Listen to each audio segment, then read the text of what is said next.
Hogwarts staircases. Scorpius walks unhappily down a staircase. Delphi scurries in from the other side. Delphi. So technically, I shouldn't be here. Scorpius. Delphi. In fact, technically, I am endangering our entire operation, which is not well. I'm not a natural risk taker, as you know. I have never been to Hogwarts. Pretty lack security here, isn't there? And so many portraits and corridors and ghosts. This half headless, strange looking ghost told me where I could find you. Can you believe that? Scorpius, you have never been to Hogwarts? Delphi, I was unwell as a child for a few years. Other people got to go, I did not. Scorpius, you were too ill. I'm sorry, I didn't know that. Delphi, I don't advertise the fact. I prefer not to be seen as a tragic case. This registers with Scorpius. He looks up to say something, but Delphi suddenly ducks. From a view as a student walks past, Scorpius tries to look casual until the student passes. Have they gone? Scorpius. Delphi, maybe it is too dangerous for you to be here. Delphi, well, someone's got to do something about this. Scorpius. Delphi, none of it worked. Time turning, we failed. Delphi, I know Albus owled me. The history books changed, but not enough. Cedric still died. In fact, failing the first task only made him more determined to win the second. Scorpius and Ron and Hermione have gone completely skew, and I still haven't figured out why. Delphi. And that's why Cedric has to wait. It's all become quite confused, and you are entirely right to be keeping hold of the time turner, Scorpius. But what I meant was someone's got to do something about the two of you. Scorpius. Oh, Delphi. You're best friends. Every owl he sends, I can feel your absence. He is destroyed by it. Scorpius. Sounds like he has found a shoulder to cry on. How many owls has he sent you now? Delphi smiles softly. Sorry, I didn't mean. I just don't understand what's going on. I have tried to see him, talk to him, but every time I do, he runs off. Delphi. I didn't have a best friend when I was your age. I wanted one desperately when I was younger. I even invented one, but Scorpius, I had one of those too, called Flurry. We fell out over the correct rules of gobstones. Delphi, Albus needs you. Scorpius, that's a wonderful thing. Scorpius, he needs me to do what? Delphi, that's the thing, isn't it? About friendship. You don't know what he needs, you only know he needs it. Find him, Scorpius. You two, you belong together. Harry and Ginny Potter's house kitchen. Harry and Draco sit far apart. Ginny stands between them. Draco, sorry about your kitchen, Ginny. Ginny, oh, it's not my kitchen. Harry does most of the cooking. Draco, I can't talk to him either. Scorpius, especially since Astoria has gone. I can't even talk about how losing her has affected him. As hard as I try, I can't reach him. You can't talk to Albus. I can't talk to Scorpius. That's what this is about. Not about my son being evil. Because as much as you might take the world of haughty centaur, you know the power of friendship. Harry. Draco, whatever you may think, Draco. I always invite you them, Weasley and Gringer. I had Ginny, Crabe and Goyle. Draco. Two lungs who wouldn't know one end of a broomstick from another. You, the three of you, you shone, You liked each other. You had fun. I envied you those friendship more than anything else. Ginny, I invite them too. Harry looks at Ginny, surprised. Harry, I need to protect him, Draco. My father thought he was protecting me. Most of the time, I think you have to make a choice at a certain point of the man you want to be. And I tell you that at that time, you need a partner a parent, or a friend. And if you have learned to hate your parent by then and you have no friends, then you are all alone. And being alone, that's so hard. I was alone and it sent me to a truly dark place for a long time. Tom Riddle was also a lonely child. You may not understand that, Harry, but I do, and I think Ginny does too. Ginny, he is right, Draco. Tom Riddle didn't emerge from his dark place, and so Tom Riddle became Lord Voldemort. Maybe the black cloud Bane saw was Albus's loneliness, his pain, his hatred. Don't lose the boy, you will regret it. And so will he, because he needs you and Scorpius, whether or not he now knows it. Harry looks at Draco. He thinks. He opens his mouth to speak. He thinks. Ginny. Harry, will you get the flu powder or shall I? Harry looks up at his wife. Hogwarts Library. Scorpius arrives in the library.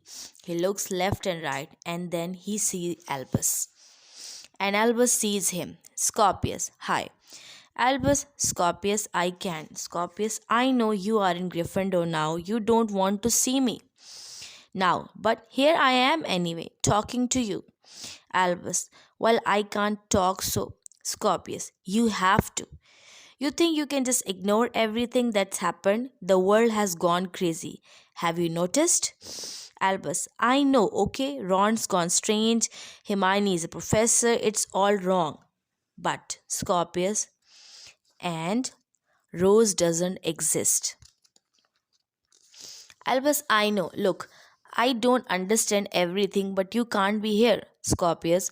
Because of what we did, Rose wasn't even born.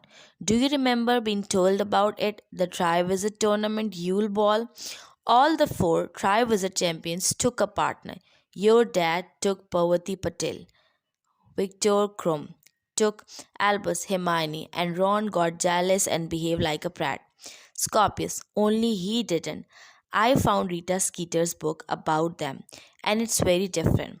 Ron took Hermione to the ball. Albus, what? Polly Chapman, shh. Scorpius looks at Polly and drops his volume.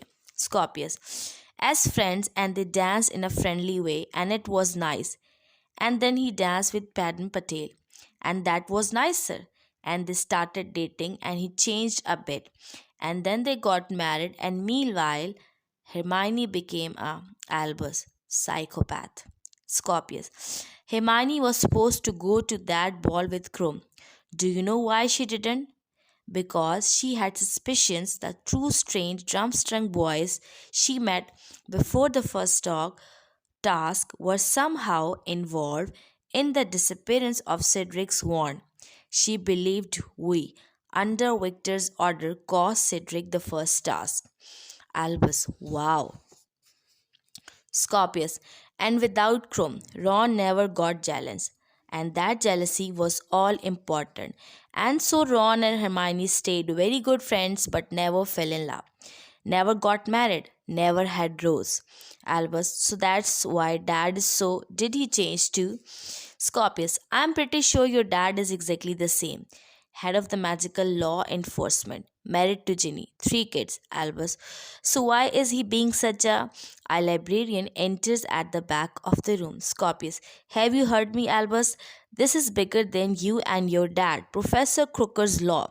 The furthest someone can go back in time without the possibility of serious harm to the traveler or time itself is 5 hours. And we went back years. The smallest moment, the smallest change. It created ripples, and we have created really bad ripples. Rose was never born because of what we did. Rose, librarian. Shh. Albus thinks quickly. Albus, fine. Let's go back. Fix it. Get Cedric and Rose back. Scorpius is the wrong answer. Albus, you have still got the time turner right. No one found it. Scorpius takes it out of his pocket. Scorpius, yes, but Albus snatches it from its hand. No, don't. Albus, don't you understand how bad things could get? Scorpius grabs for the time turner. Albus pushes him back. They wrestle inexpertly. Albus. Things need fixing, Scorpius. Cedric still needs saving. Rose needs bringing back. We will be more careful. Whatever Crooker says, trust me. Trust us. We will get it right this time. Scorpius. No, we won't. Give it back. Albus, give it back. Albus, I can't. This is too important. Scorpius, yes, it's too important for us. We are not good at this stuff. We will get it wrong.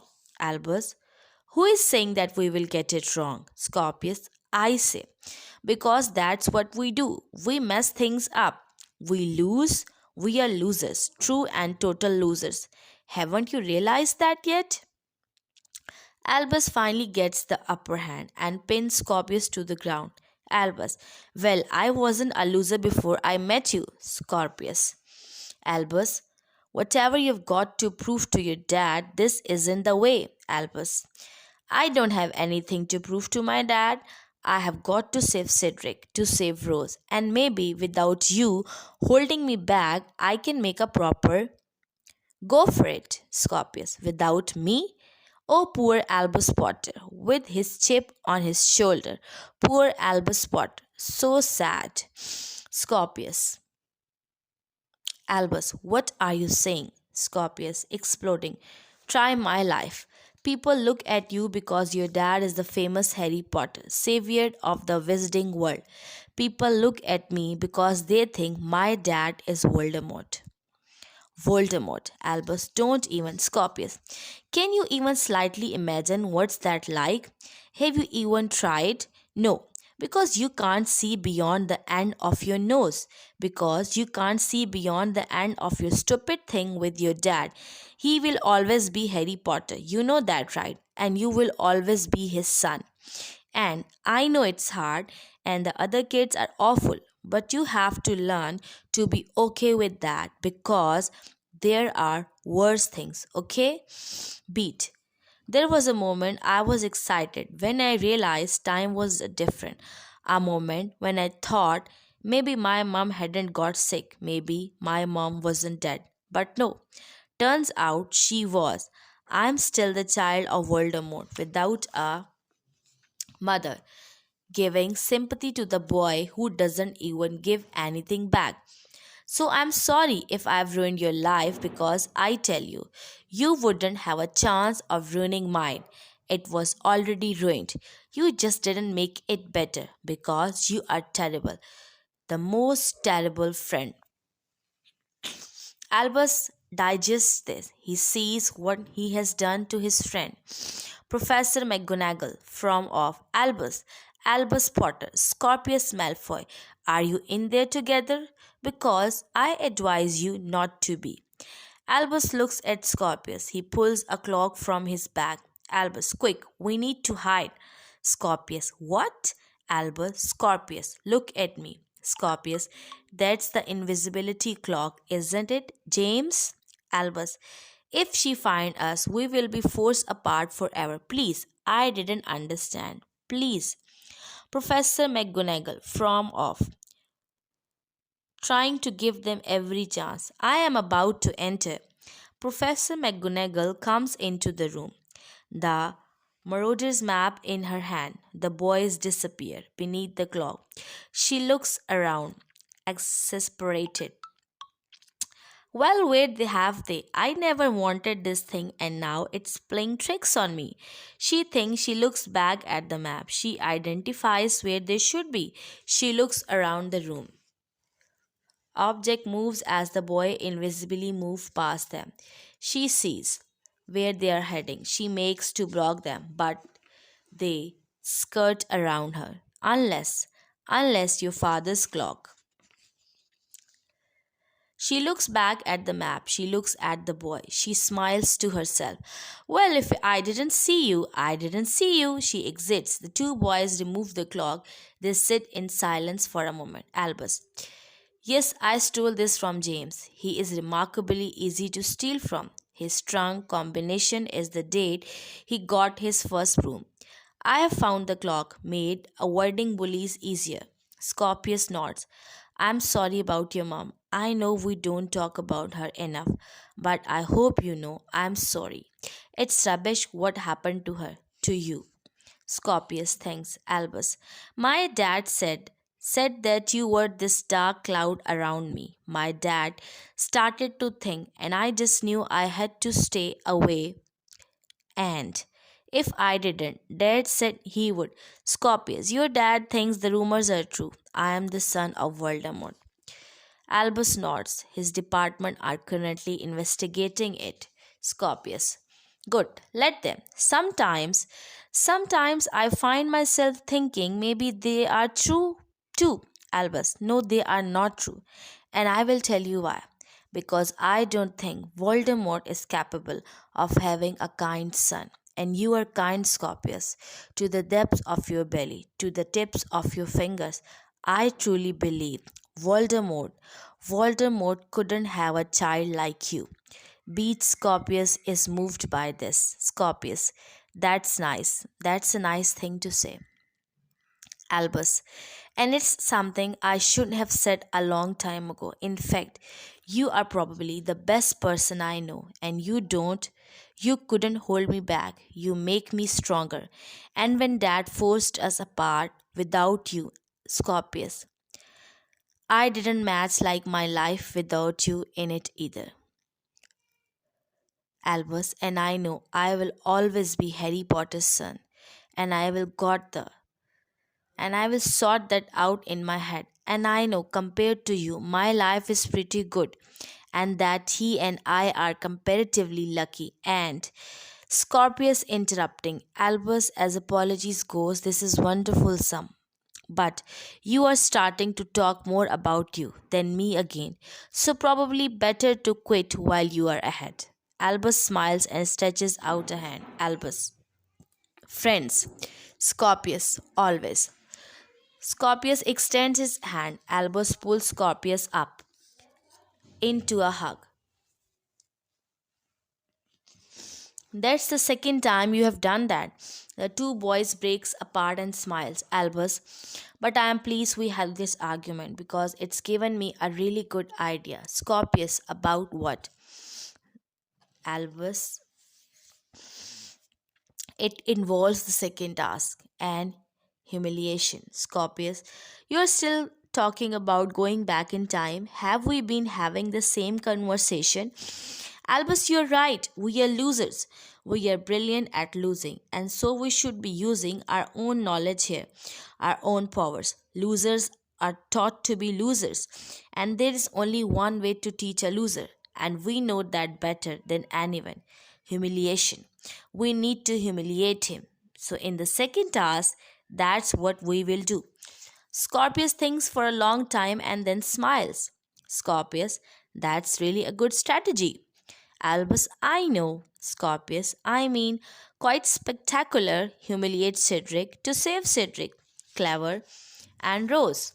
Albus, that I am saying saving as a sparkly surprise. I can't do it without you, but I want you there because I want us to do this together, set things right together. So, will you come? Scorpius, but just a minute. Wasn't the second task took place in the lake? You're not allowed to leave the school building. Albus grins. Albus, yes, about that. We need to find the girls' bathroom on the first floor. Hogwarts staircase. Ron is walking down the staircase, consumed, and then he sees Hermione, and his expression changes entirely. Ron, Professor Granger. Hermione looks across. Her heart leaps a beat too, though she won't admit it. Hermione, Ron, what are you doing here? Ron, Panju got in a little trouble in potion class. Was showing off, of course, and put the wrong thing with the wrong thing. And now he has no eyebrows and rather large mustache, apparently, which doesn't suit him. I didn't want to come, but Padma says that when it comes to facial growth, son needs their fathers. Have you done something with your hair? Hermione just combed it, I suspect. Ron, well, combing it suits you. Hermione, Ron, will you stop looking at me like that? Ron, summoning confidence. You know, Harry's boy Albus said to me the other day that he thought you and I were married. Ha ha. Ridiculous, I know, Hermione, very ridiculous. Ron, he even thought we had a daughter. That would be strange, wouldn't it? The two lock eyes, Hermione is the first to break away. Hermione, more than strange. Ron, exactly. We are friends, and that's all. Hermione, absolutely. Only friends. Ron, only friends. Funny word. Friends, not that funny. Just a word, really. Friends, friend, funny friend. You, my funny friend, my Hermione, not that. Not my Hermione, you understand, not mine. Not, but Hermione, I know. There is a pause. Neither of them moves the smallest inch. Everything feels too important for movement. Then Ron coughs. Ron. Well, must